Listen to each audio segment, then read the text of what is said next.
દાદા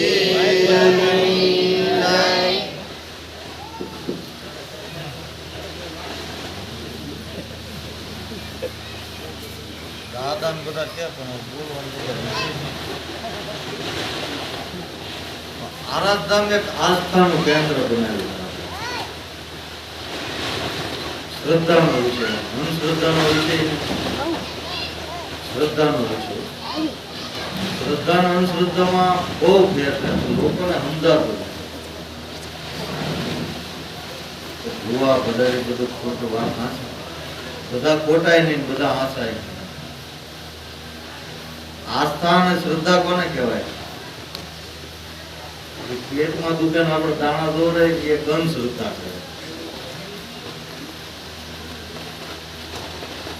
શ્રદ્ધા એક એવી અતૂટ વસ્તુ છે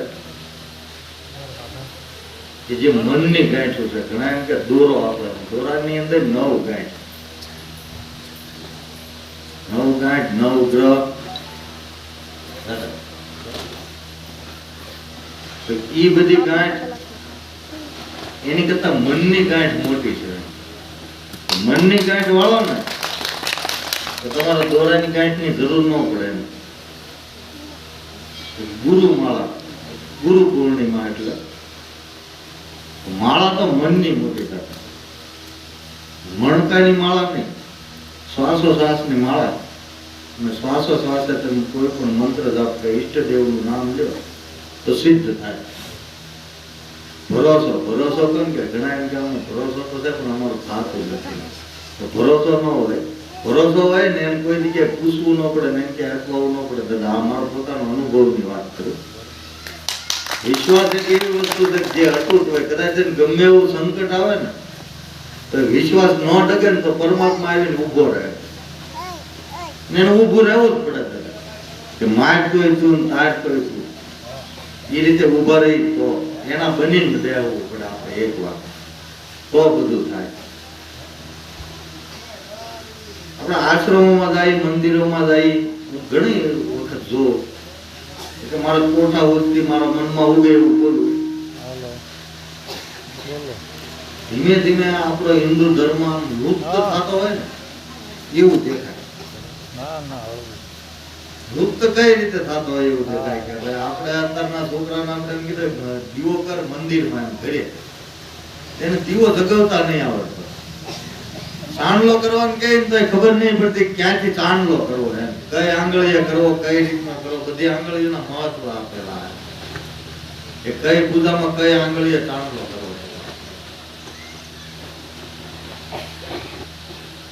પહેલા તો છે ને છોકરાઓને કઈક સંસ્કાર આપણા ધર્મ વિશે આપો. જો કે અત્યારે હમણાં બજેટમાં આવ્યું હતા શિક્ષણમાં કે ગીતાજીના પાઠ ભણાવવાના આવ્યું. આપણને ગમ્યું એમ, સરકાર જે કરવી પણ ગમ્યું એમ કે આપણું શાસ્ત્ર, આપણું ધર્મ લુપ્ત ન થાય. છોકરાઓને પહેલા છે ને ગુરુ મંત્ર, ગાયત્રી મંત્ર, હનુમાન ચાલીસા એના પાઠ કરતા શીખવાડવા. એટલે ઓટોમેટિક ઘરમાં એમના સુખ, શાંતિ ને સમૃદ્ધિ આવશે.